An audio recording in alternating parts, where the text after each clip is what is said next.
D'abord, merci pour votre invitation à articuler les dimensions de sociologie empirique et puis aussi de réflexion un peu plus théorique ou normative sur ces notions de solidarité et d'exclusion. Et d'abord, je veux dire que j'ai vraiment énormément apprécié et été intéressé par l'exposé que tu as fait et vraiment il y a des liens alors qui ne sont pas seulement des liens thématiques ou des liens artificiels, mais il semble qu'il y a vraiment dans la distinction que tu fais apparaître entre et je pense que voilà, si j'arrive au bout de mon propos, donc 19h13, 19h43, si j'arrive au bout de mon propos, je pense que la distinction que tu as faite entre deux formes de solidarité, l'une reposant sur la transformation sociale à partir de la conversion morale des individus d'un côté, et l'autre qui repose sur un système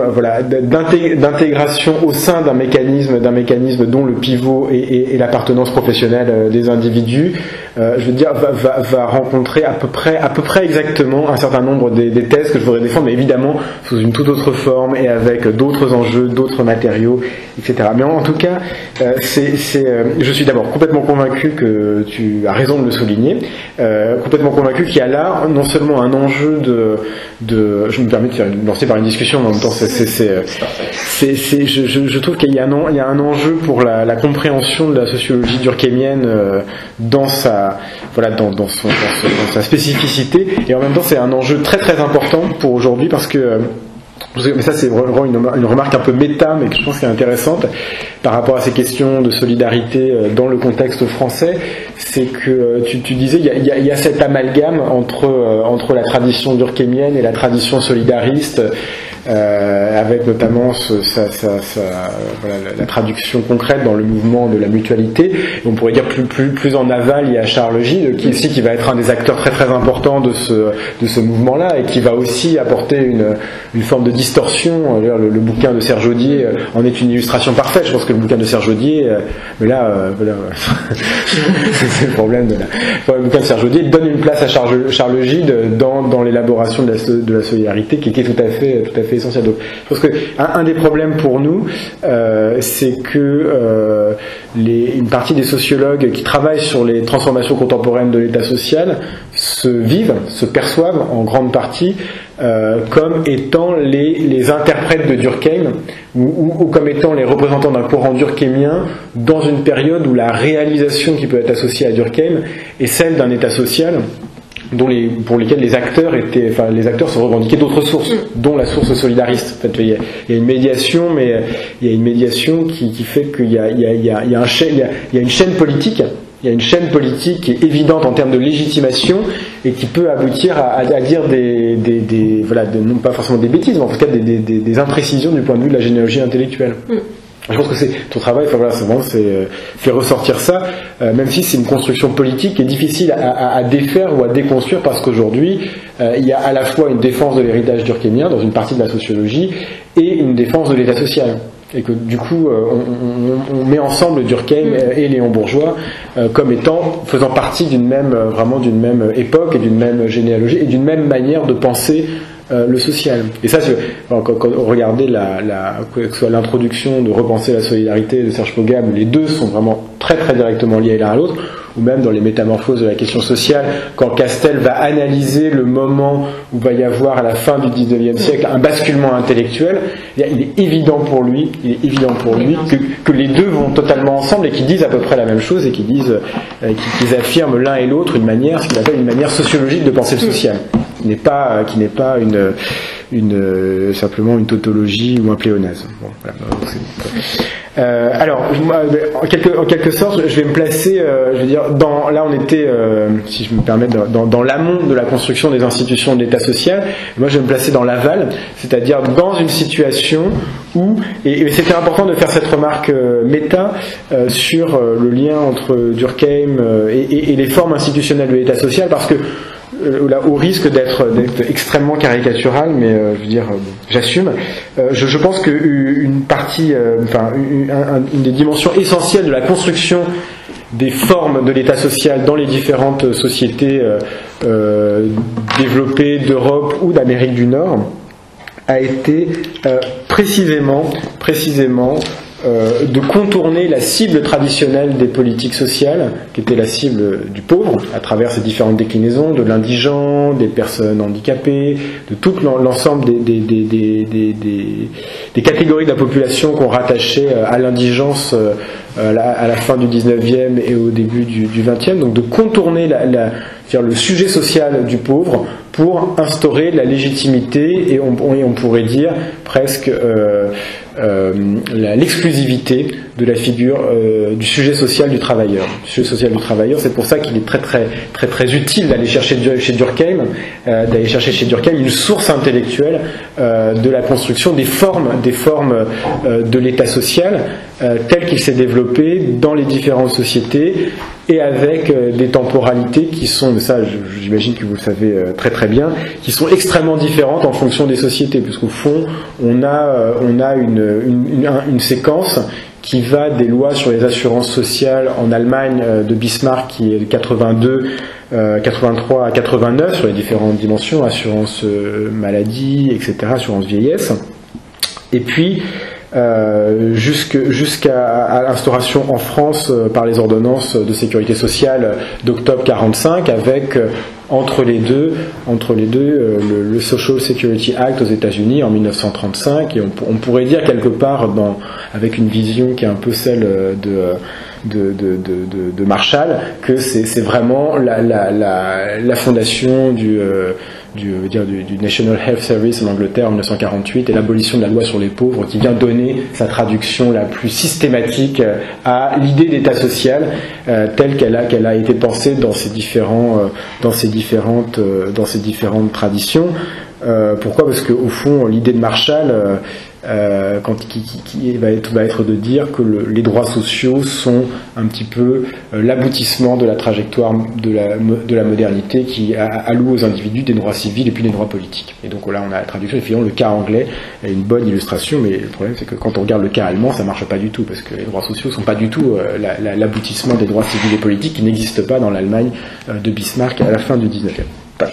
Donc c'était juste une parenthèse, mais pour faire le lien, parce que quand même la figure du travailleur a été imposée dans l'ensemble des États comme étant des États sociaux, comme étant la figure autour de laquelle se construisaient des protections sociales à visée universelle. Alors, à visée universelle parce que évidemment à visée elles n'ont jamais eu d'universalité réelle. Elles n'ont jamais eu d'universalité réelle, elles n'ont jamais été la seule forme, ces formes, on va dire, assurantielles de protection sociale, elles n'ont jamais été la seule forme en vigueur, il y a toujours eu des formes d'assistance, mais simplement les projets qui se rattachent à l'édification du cadre de protection autour de la figure du travailleur ont eu dans leur formulation et dans leur réalisation institutionnelle la vocation de se substituer aux formes de protection sociale qui étaient assises sur la figure du pauvre. Et ça c'est vraiment quelque chose qui est tout à fait central, avec là aussi évidemment des trajectoires historiques qui sont très très différenciées. Aux États-Unis, au moment du Social Security Act, il y a une réaction des entreprises privées qui s'approprient les instruments assurantiels pour éviter de se les voir imposer. C'est pour ça que l'État-providence américain est d'abord un État-providence professionnel qui repose sur les entreprises. En Angleterre, il y a évidemment la vision d'avoir un dépassement de l'ancrage professionnel dans une couverture universelle de la population sur la base de la citoyenneté, c'est dans le cadre beveridgien. Et puis en France, grande ambiguïté, mais qui est une ambiguïté dont on mesure les effets aujourd'hui, c'est qu'on a chez les fondateurs de la sécurité sociale, Pierre Laroque au premier rang, la vision d'une universalisation de la sécurité sociale qui doit éradiquer les formes d'assistance qui sont subsistantes, et avec l'idée que la sécurité sociale doit bien être un ensemble d'institutions qui va avoir pour effet de réorganiser la société dans son ensemble sur de nouvelles bases. Vraiment dans la lignée, du programme du Conseil national de la résistance dont Laroque s'inspire. Bon. Donc les trajectoires des États sociaux dans leur période d'édification et puis de consolidation, c'est-à-dire la période qui va de la première à la seconde, enfin, dire du premier tiers le gros second tiers du XXe siècle pour aller très très vite, a été marquée donc par une réduction très significative de la portée réelle mais surtout symbolique de la figure du pauvre dans les organisations sociales de nos sociétés. Et au fond, il y avait bien une différence qui n'était pas qu'une différence d'instrument de protection sociale, il y avait une différence qui allait beaucoup plus loin, et c'est là-dessus que Durkheim est un père fondateur, je veux dire, légitime, c'est qu'à travers l'assurance, il y a bien la disposition de ce que Castel, encore une fois, appelait la propriété sociale, légitime pour des individus, puisqu'elle est une forme de socialisation et de forme de salaire différé et socialisé, notamment dans le cas de la retraite. Alors, ceci étant dit, on assiste à deux phénomènes depuis une quarantaine d'années, à deux phénomènes concomitants,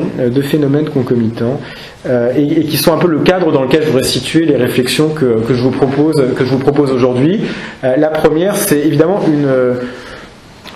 un retour quantitatif et une transformation qualitative de la pauvreté. Retour quantitatif parce que au fond, ces grandes institutions de l'État social, elles ont réussi à transformer radicalement les sociétés dans lesquelles elles se sont imposées.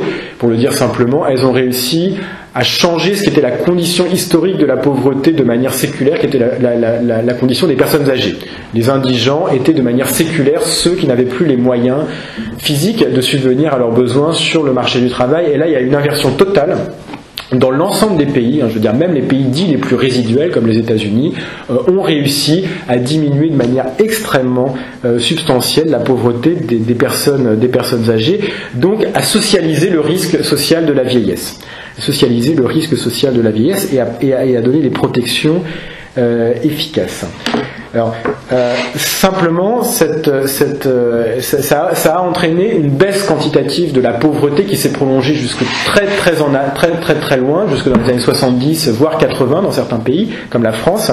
Mais cette baisse quantitative, comme elle était vraiment, centrée sur les catégories qui ont été protégées par les institutions de l'État social, elle a masqué une transformation qualitative dont aujourd'hui on mesure qu'elle est une transformation quantitative aussi, puisque la dynamique de baisse s'est estompée et qu'on a assisté, y compris en France, à une stabilisation et puis à une remontée de la pauvreté dans la dernière quinzaine d'années.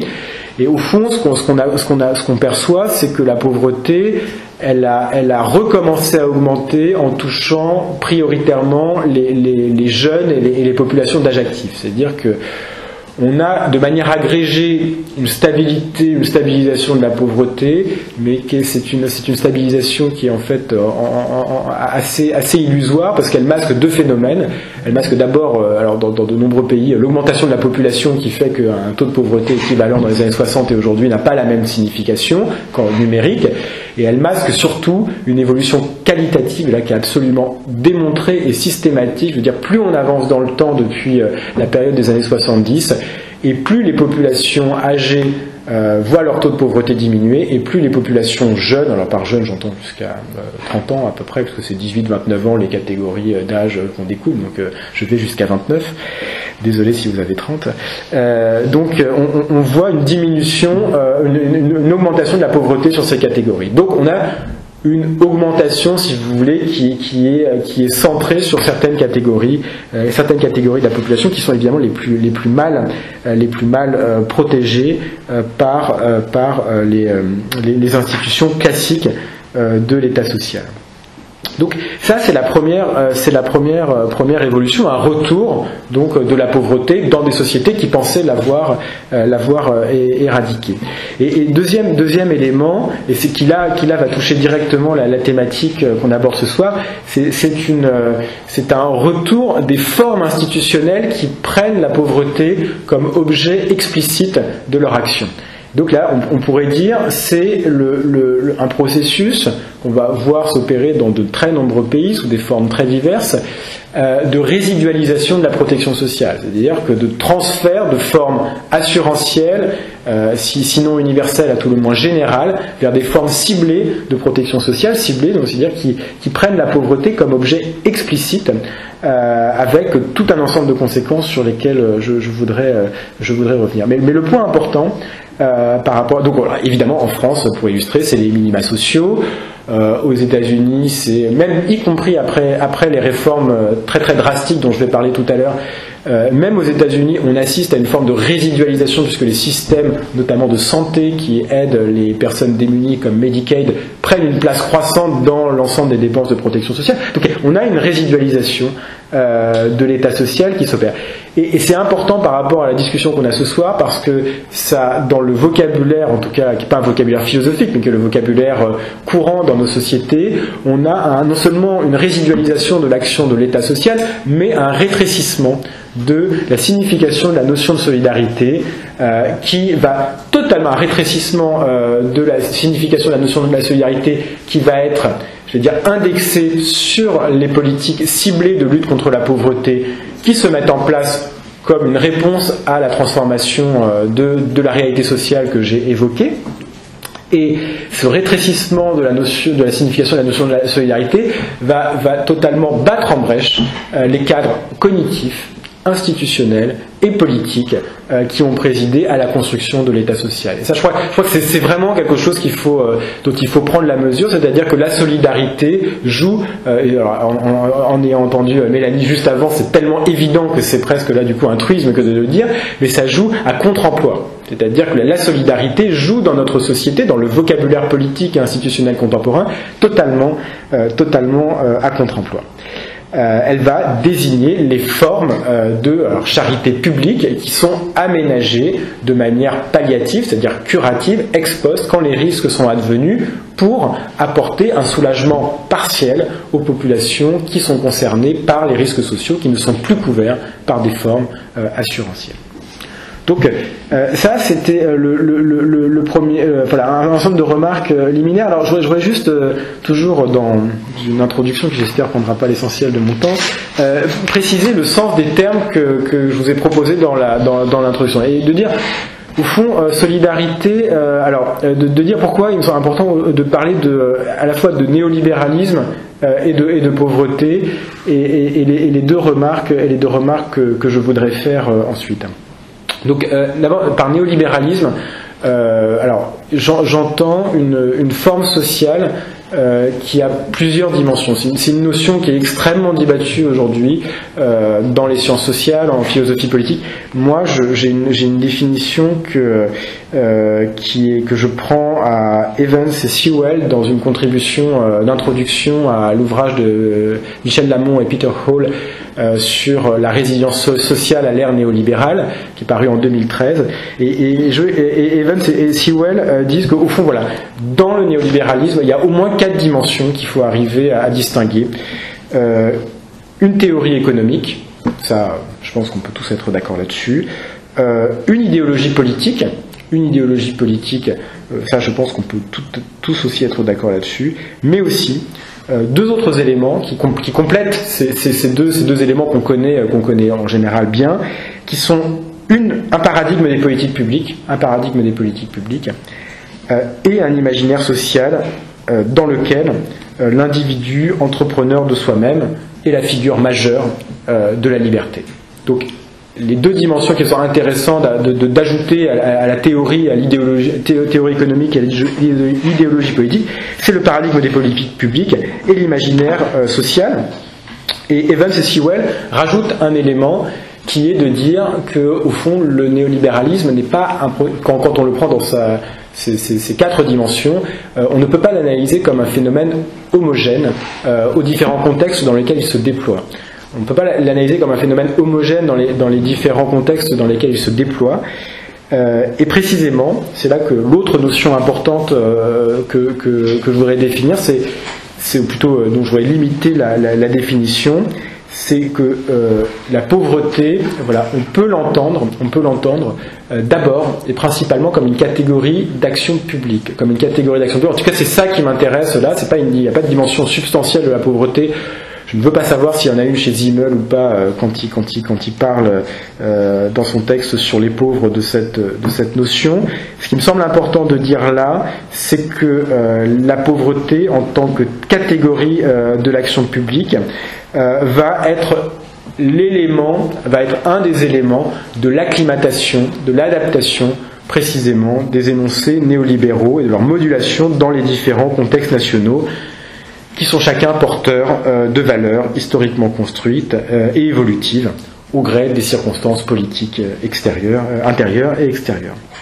Donc la pauvreté en tant que catégorie d'action publique, elle va être décisive parce que ça va être un élément qui va appartenir, là en tant que paradigme des politiques publiques, qui va appartenir de plein pied à la configuration sociale néolibérale.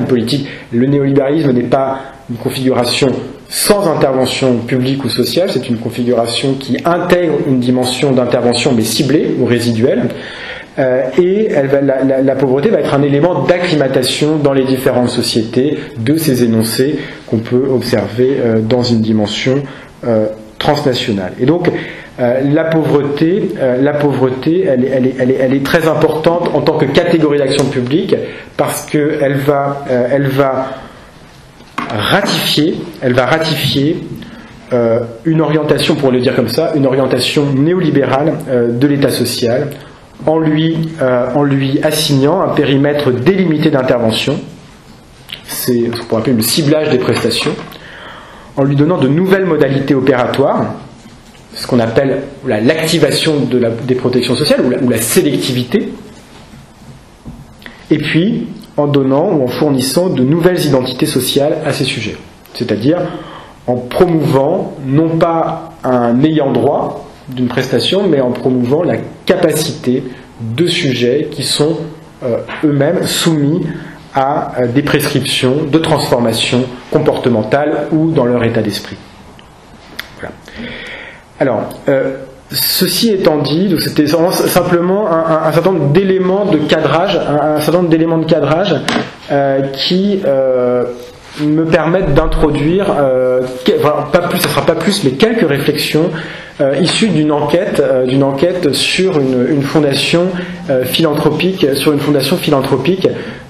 qui lutte alors contre la pauvreté, c'est son objet, donc je mets des guillemets, contre la pauvreté intergénérationnelle dans la ville de Boston aux États-Unis. Alors, je voudrais vraiment me limiter au maximum pour qu'on ait le temps de discuter, et donc je vais me limiter à 4 marques, 5 sur cette enquête, qui ne sont pas du tout une présentation exhaustive de la méthodologie, des enjeux, des résultats, etc. Pour ça, je vous ferai circuler le livre qui en est issu, Les oubliés du rêve américain. Pour l'instant, je vais m'appuyer un peu dessus, et donc je le ferai circuler juste après. Mais donc 5 remarques qui vont essayer de dégager des enjeux pour la discussion qu'on peut avoir sur la thématique, sur la réponse à la question de est-ce que la solidarité finalement est compatible avec le néolibéralisme. Vous avez évidemment, je pense, compris le sens de ma réponse, c'est que oui, il y a des formes de solidarité qui sont non seulement compatibles mais nécessaires dans une organisation sociale qu'on va caractériser comme néolibérale. Alors le premier point, c'est de faire une différence, au niveau normatif entre l'idée de volontarisme et l'idée d'individualisme. Alors je donne les 5 remarques et puis après je déclinerai. Donc la première, elle va se situer au niveau normatif avec une distinction entre volontarisme et individualisme. La seconde remarque, elle va se situer au niveau institutionnel en opposant démantèlement et recomposition de l'État social.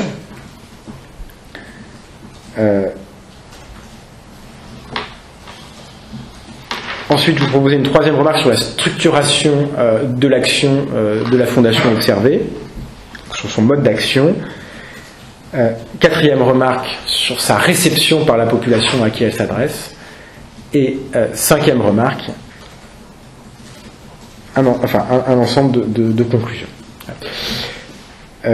Donc première remarque, et donc voilà, évidemment, comme il me reste 6 minutes, je vais y aller à la serpe pour pouvoir arriver. 7 sur 10, ça va aussi. Hein? C'est 7 sur 10. Oui, non, c'est 7 sur 10, mais non, mais je veux dire, c'est l'idée de faire plutôt 7 minutes que 25, quoi. Ce qui serait tout à fait possible, évidemment. Donc, premier point, volontarisme versus individualisme. Pour le dire simplement, dans les transformations qui ont affecté l'état social en France depuis une vingtaine d'années, il y a des évolutions objectives, la résidualisation, le recours aux minima sociaux, et puis il y a des inflexions qui relèvent plus de la sphère intellectuelle ou idéologique. Et là, c'est très commode, prenez les travaux de Robert Castel en 1995 sur les métamorphoses de la question sociale, il s'est vu opposer un certain nombre d'autres thèses, et donc je vais en prendre une seule, mais il y en a plein d'autres qu'on pourrait opposer, parce qu'ils le prennent comme antagoniste explicite. Je prends les travaux de Jacques Donzelot sur les politiques de la ville aux États-Unis et en France, dans Faire Société, qui au fond dit que Robert Castel se trompe de question, puisqu'il pose la question du conflit entre le capital et le travail, alors que nos sociétés sont caractérisées par la ségrégation urbaine et la discrimination ethno-raciale. Et il dit au fond il y a mauvais diagnostic sur la question et donc mauvaise réponse, évidemment, quand on cherche à continuer à protéger les travailleurs. Ce qui me semble intéressant là, c'est qu'on va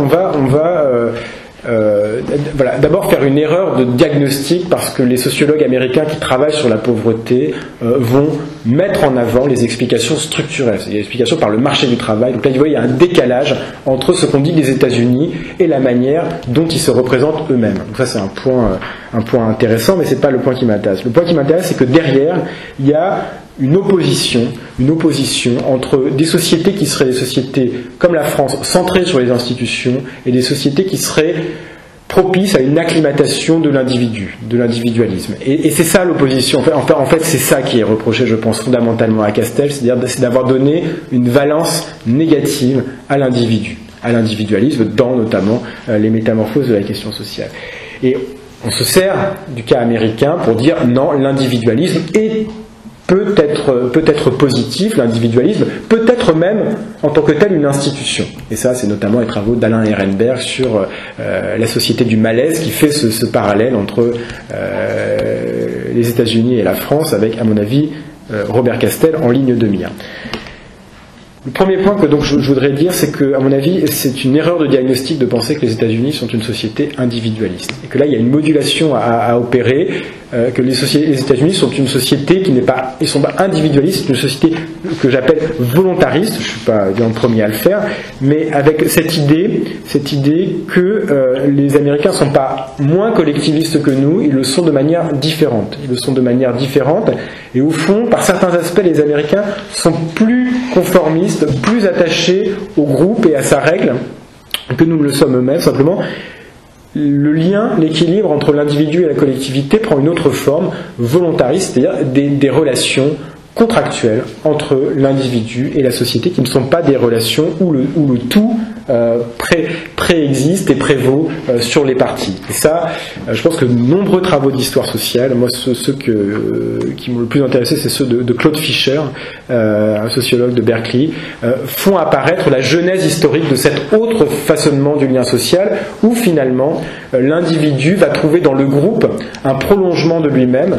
Mais ça ne veut pas dire que le fait que le groupe soit un prolongement de l'individu ne veut pas dire que le groupe est moins important. Au contraire, il l'est plus, quelque part. Mais donc c'est une modulation qui invite à penser le lien entre l'individu et la collectivité sous une autre forme, et non pas comme une valence plus grande donnée à l'individu par rapport aux sociétés européennes. Et ça, je pense que c'est vraiment important. Parce que notamment ça va se traduire dans une institution spécifique, une institution philanthropique. Philanthropique, c'est-à-dire l'ensemble des associations qui sont parties prenantes du secteur, alors non seulement du secteur des charities, de l'action caritative, mais aussi de l'ensemble des institutions philanthropiques qui essaiment dans la société états-unienne. Au fond, là, en s'appuyant sur le livre d'Oliver Zoos, que vous connaissez sans doute, sur Philanthropy in America, donc qui est paru en 2011 à Princeton, il dit la philanthropie est aux États-Unis à cette spécificité d'être une institution, c'est-à-dire un ensemble réglé d'institutions qui sont des contributions volontaires. Et donc, si vous voulez, là, on pourrait le dire en termes quasi durkheimiens, la philanthropie est une formalisation quasi juridique des normes sociales aux États-Unis, de la norme sociale volontariste. En tout cas, c'est à travers ce prisme-là que moi je l'étudie, la philanthropie comme opérateur quasi juridique de la norme sociale dominante qu'est le volontarisme. Donc c'est première idée, les États-Unis sont volontaristes, ils ne sont pas individualistes. Deuxième idée, la philanthropie, elle est un élément clé de la nouvelle organisation de l'État social qui prévaut aux États-Unis. Alors qu'est-ce que je veux dire par là ? Là je vais faire aussi très simple. En fait, on a une vision de l'État social aux États-Unis, c'est ma deuxième remarque, qui le perçoit comme un démantèlement. Parce que on serait à partir du moment où on entre dans la période réganienne et avec un grand moment sous Clinton, on est dans une éradication des formes de solidarité institutionnelle dans ce pays. Il me semble que c'est faux pour au moins trois raisons. La première, c'est que d'abord le démantèlement, ça a été montré par Pearson, il est sélectif. Donc, quand on tape sur les pauvres, ça marche, on arrive à casser les protections, mais quand on tape sur les retraites, ça marche beaucoup moins bien. Donc il n'y a pas de démantèlement indifférencié, il y a un démantèlement sélectif. Deuxième point, quand on regarde les lieux où il y a du démantèlement, les lieux où il y a des transformations substantielles, notamment sur les politiques ciblées sur les pauvres, qu'est-ce qu'on voit ? On voit deux choses, et ça c'est un fait, la quasi-abolition des droits sociaux, en tout cas du principe du droit à l'aide sociale dans une réforme qui a été conduite en 1996 et qui est une réforme très importante parce que c'est la réforme de l'assistance qui a vraiment eu pour effet de drastiquement diminuer le nombre d'allocataires de la seule prestation sociale en vigueur au niveau fédéral, qui est une prestation sur les familles monoparentales, et allant de pair avec cette diminution drastique du droit à l'aide sociale, l'incarcération, la surincarcération des strates les plus défavorisées, notamment des minorités ethno-raciales, notamment de la minorité noire. Bon. Donc on aurait, ça c'est la thèse de Loïc Vacan, déclin de la main gauche de l'État et augmentation drastique de la main droite de l'État avec un phénomène de vase communicant puis une relation entre les genres. Tout ça est vrai. Ça est vrai, mais ça n'est pas l'intégralité de l'histoire qui s'écrit aux États-Unis. Et en fait, quand on regarde en détail la loi de 96, qu'est-ce qu'on voit ? Elle éradique certes le droit à une assistance sociale, mais qu'en même temps elle fait deux choses, qui est de faire ce qu'on appelle dans le vocabulaire administratif américain une devolution, c'est-à-dire l'équivalent de notre décentralisation, d'un transfert à l'étage administratif inférieur. On dénationalise, on décentralise l'aide à la pauvreté, on la fragmente dans le territoire. Et deuxième point, on crée une intermédiation systématique avec le monde associatif, c'est-à-dire qu'on abolit le droit à des prestations monétaires et on ouvre le marché des associations qui vont fournir les services à la population. Donc il y a une intermédiation et puis une transformation du contenu des prestations qui ne sont plus de l'argent mais des services.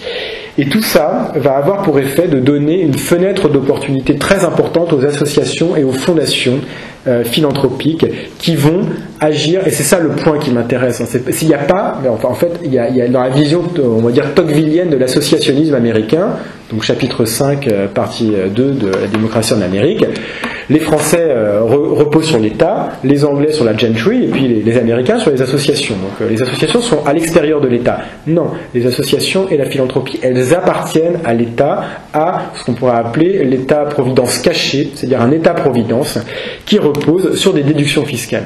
Et ça, je trouve que c'est un acquis tout à fait fondamental. Je veux dire je pourrais presque m'arrêter là, si vous voulez. Je sais qu'il est 45, je prends encore 5 minutes, mais je pourrais presque m'arrêter là en disant que le fait qu'il y ait que dans l'État-providence, des formes de déduction fiscale qui soient institutionnalisées empêche de parler de démantèlement, parce qu'au contraire, ce sont des formes d'action qui ont vu leur importance croître.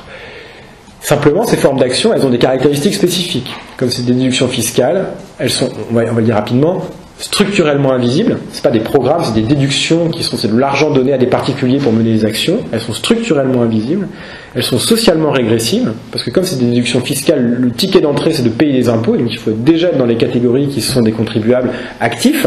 Et en particulier, plus vous êtes des contribuables actifs et plus le retour fiscal est intéressant. Et donc, ce sont des types d'actions qui vont accompagner totalement l'augmentation des inégalités primaires, des inégalités de marché. Et donc une des thèses que je défends sur la philanthropie, c'est que la philanthropie est une forme de conversion par la médiation des institutions de l'État social de la richesse privée accumulée aux États-Unis par les catégories supérieures dans un retour sur la société, dans une forme de privatisation des technologies d'intervention publique, une forme de privatisation des technologies d'intervention publique qui a pour effet de transformer l'État de l'intérieur, d'un côté, et en même temps de donner une assise et une légitimité, j'y reviendrai juste après, aux personnes qui donnent de l'argent.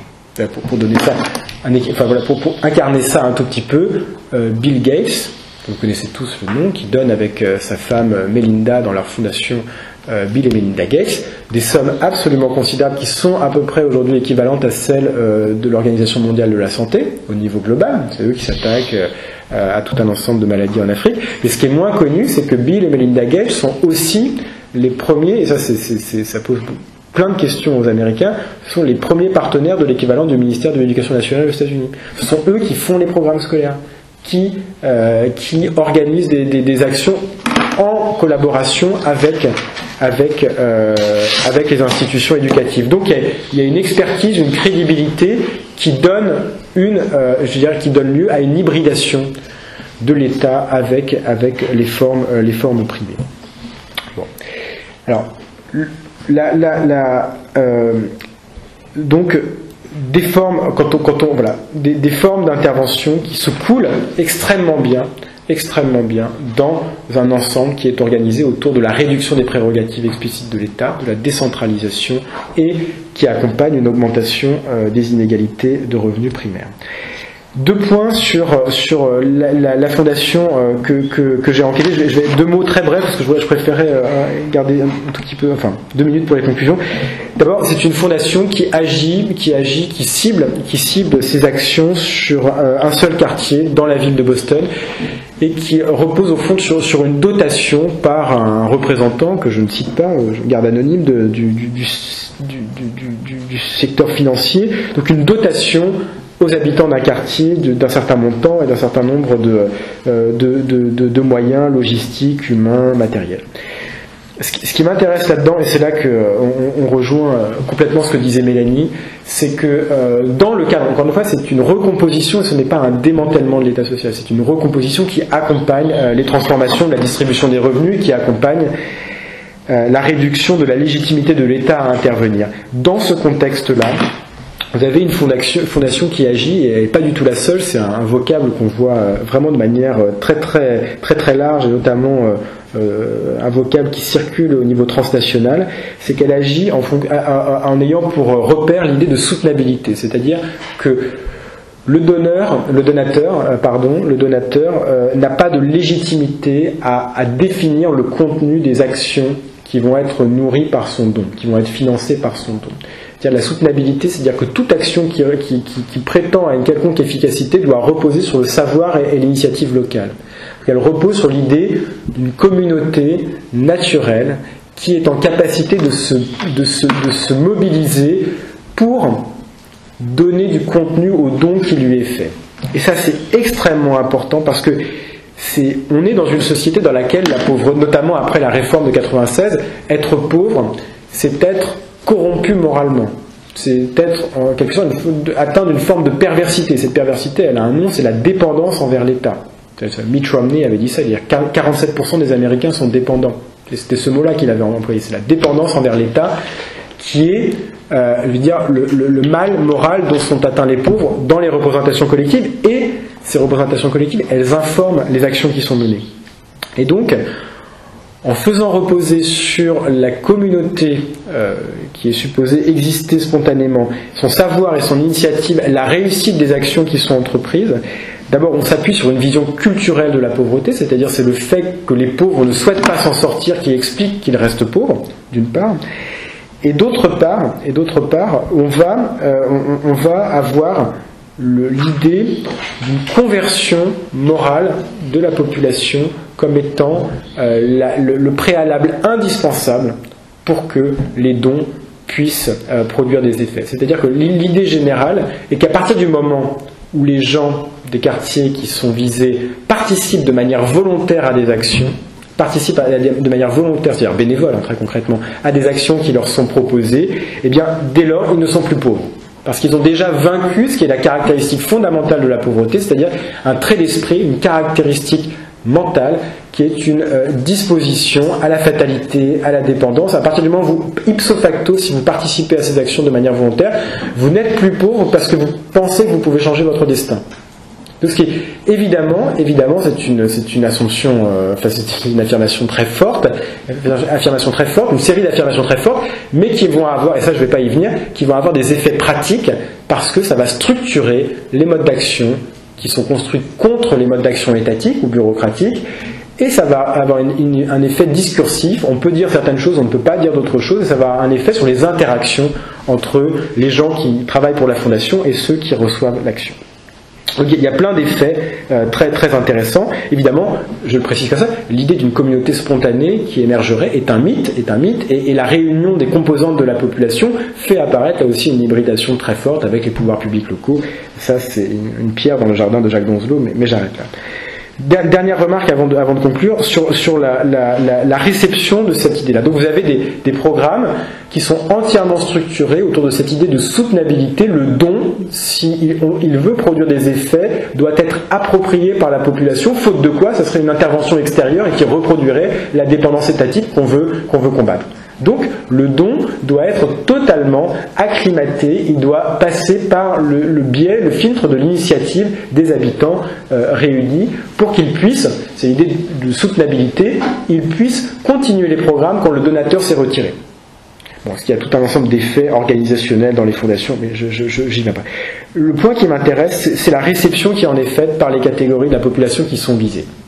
Et d'abord de dire que ceux qui sont présents, ceux qui se mobilisent, les habitants qui répondent présents aux actions de cette fondation, ne sont pas n'importe quels habitants des quartiers pauvres, on va dire les gens qui sont à la fois suffisamment dotés pour se positionner dans les échelons supérieurs de leur environnement immédiat, c'est-à-dire les gens qui ont des capitaux culturels notamment qui leur permettent de ne pas se sentir partie prenante des environnements les plus disqualifiés, et en même temps qui n'ont pas assez de ressources pour avoir accès à la vraie mobilité sociale qui consiste à quitter les quartiers pauvres et ségrégés. Donc c'est des gens qui sont vraiment à un endroit très précis et à qui ces formes d'action vont au fond permettre de tracer des frontières morales avec le reste de l'environnement immédiat. Là on est en plein dans l'idée que vous pouvez avoir une très grande proximité spatiale mais en même temps une très grande distance sociale et que la seconde est évidemment alimentée par la première. Donc, une partie de la population adhère, et elle adhère notamment au nom de cette idée que toutes les formes d'action publique, et ça c'est un point qui me semble vraiment essentiel pour discuter sur les enjeux de théorie politique de ce genre d'enquête, que l'action publique ciblée sur la pauvreté produit ce que une enquêtée, je la cite, appelle une discrimination à l'envers. Une discrimination à l'envers. Alors évidemment cette enquêtée elle est noire, c'est une femme, et elle parle de l'action publique comme une forme de discrimination à l'envers, c'est-à-dire qu'on va aider évidemment ceux qui, à la différence d'elle et des pairs qu'elle rencontre autour de la fondation, qui n'ont pas fait l'effort de sortir de cet état d'esprit qui caractérise la pauvreté dans sa vision qu'elle partage avec la fondation. Donc on a une intériorisation extrêmement poussée du langage de la fondation, et on a aussi, mais ça j'insiste pas, une appropriation pratique, et ce qui peut sembler extrêmement étrange, mais qui en fait est totalement convergent avec ce que disait Mélanie tout à l'heure, une forme pour les acteurs de continuum extrêmement serré entre la réforme de soi, la transformation de soi et la promotion du groupe. Il y a évidemment, c'est ce qui est compliqué à penser pour un Français qui est très formaté par des cadres cognitifs très durkheimiens, mais il y a le lien qui est pensé comme étant immédiat et intuitif entre la transformation de soi, de s'éduquer soi-même comme ils disent, et de changer le monde qui y a autour. Donc il y a des formes de politisation qui peuvent passer, on peut le dire comme ça, simplement, à travers des actions qui, en apparence, sont très dépolitisantes. Voilà. Bon, je garde 4 minutes pour conclure. Ça, je pense que ce serait enfin, voilà, si vous me les donnez. Donc, ça, c'est quelques éléments, mais vraiment très très ponctuels de cette enquête. Qu'est-ce que ça nous apprend et qu'est-ce que ça nous dit par rapport à ce lien entre solidarité d'un côté et néolibéralisme. D'abord, et là c'est plus une réponse à Mélanie qu'autre chose, il y a effectivement, on pourrait le dire d'un point de vue presque durkheimien, il y a une en fait, il y a plus de proximité entre de l'action publique ciblée sur la pauvreté et de l'action privée ciblée sur la pauvreté, plus de proximité entre de l'action publique et privée qu'entre différentes formes d'action publique, quand elles sont ciblées sur la pauvreté ou qu'elles ne le sont pas. C'est-à-dire, la barrière ne passe pas entre le public et le privé, elle passe entre des actions dont la cible est la pauvreté et des actions dont la cible est plus générale ou plus universelle. Et là, ce qu'on voit bien, c'est que la philanthropie n'est qu'une forme de redéploiement de l'action étatique contre la pauvreté quand celle-ci a été déclarée illégitime. Et donc la bascule historique, c'est 1996, quand Clinton dit il faut en finir avec l'État social, donc to end welfare as we know it. La phrase est extrêmement forte, to end welfare as we know it, c'est-à-dire en finir vraiment avec ces formes qu'on a connues jusqu'ici. Donc ça c'est un point important. Autre point, c'est que ces formes d'action philanthropique, elles vont associer des caractéristiques qui sont tout à fait, on pourrait dire, difficiles à penser ensemble. C'est qu'elles vont apparaître comme des formes qui vont susciter une adhésion extrêmement forte chez des catégories de la population dont on peut penser, en reconstituant l'ensemble des chaînes d'interdépendance qui constituent une société, si tant est que ce soit possible, quelles sont les principales victimes de l'ensemble des paramètres qui conduisent cette fondation à intervenir. C'est-à-dire que vous avez des gens qui sont sans aucun doute les victimes des formes de désindustrialisation, de transformation des rapports institutionnels ou des rapports raciaux qui ont lieu dans leur société et qui vont trouver une forme de reconnaissance dans l'action qui est menée par ceux qui ont le plus profité de ces transformations-là et qui mènent ces actions pour légitimer leur position sociale acquise grâce à ces transformations. Là, il y a un effet de boucle qui est tout à fait saisissant et qui, à mon avis, tout l'ensemble, alors, il ne faut pas tomber dans l'idée d'aliénation totale, mais simplement, ça s'explique d'un point de vue empirique de manière beaucoup plus simple, c'est que vous êtes dans une société à laquelle il n'y a pas de répertoire alternatif. Il n'y a pas de répertoire alternatif de mobilisation, il n'y a pas de mouvements sociaux constitués, il n'y a pas d'idée d'une promotion possible par des voies autres que celles qui sont proposées par ces acteurs-là, qui vont donner une forme de soutien externe à des gens qui en ont très peu en réalité. Donc il y a cette adhésion par des gens qui sont, je veux dire, les victimes d'un système social que la philanthropie valide et justifie. Et alors, avec cette association, d'un côté de critiques très fortement intériorisées des formes étatiques de l'action, avec critique de la bureaucratie, critique de la dépendance qui est créée chez les gens qui sont aidés. Et ça là aussi, il y a une continuité entre des formes d'action, on va dire, caractéristiques du néolibéralisme et des traditions de mobilisation sociale chez les Noirs, notamment une très très forte haine, c'est-à-dire des travailleurs sociaux qui s'octroient des prérogatives de contrôle, de supervision de la vie privée à un degré extrêmement étroit et dont on n'a pas, je pense même pas l'idée en France, sauf si on regarde parfois certains films. Donc une adhésion à ces actions qui en même temps vont opérer une occultation quasi totale des racines économiques, institutionnelles, encore une fois, de la pauvreté dont ces personnes sont sujettes. Ça, c'est l'ensemble des éléments qui obligent à penser la force symbolique et la force matérielle et institutionnelle de la philanthropie, y compris auprès de ceux dont on peut penser qu'ils sont les plus éloignés ou les moins intéressés à adhérer à cet élément. Et le point qui me semble essentiel, c'est de dire que la philanthropie, elle va trouver cette forme d'appropriation très paradoxale parce que les critiques, alors néolibérales pour le coup de l'intervention publique, vont se faire au nom d'un impératif ou d'un principe d'égalité. Et ça, je crois qu'il faut vraiment lire la lettre des théoriciens du démantèlement ou de la réduction drastique des droits sociaux pour les populations pauvres.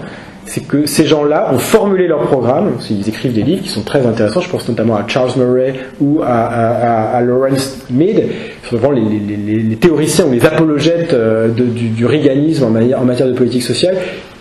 Pour expliquer leur objet, ils disent au fond, ce qu'ont fait les libéraux, donc les gens de gauche, c'est de construire une vision du monde dans laquelle le principe d'égalité entre les catégories de la population est cassé par la vision de catégories qui ont des capacités différentes d'agir, d'interpréter les règles, ou des capitaux, on pourrait le dire en termes bourdieusiens, des capitaux différents qui les positionnent de manière différente par rapport aux règles du jeu social. Et donc je pense qu'il faut prendre très au sérieux le fait que le néolibéralisme a une portée sociale, parce qu'il va donner de la respectabilité à des personnes, et que cette respectabilité, elle est l'effet de l'accent qui est mis sur le principe d'égalité par les néolibéraux. Et là, je pense que c'est vraiment quelque chose qui est tout à fait important dans une discussion sur ce que peut être la solidarité, l'égalité dans notre société. On peut penser qu'évidemment, la configuration néolibérale, elle est opposée à l'égalité, de manière radicale.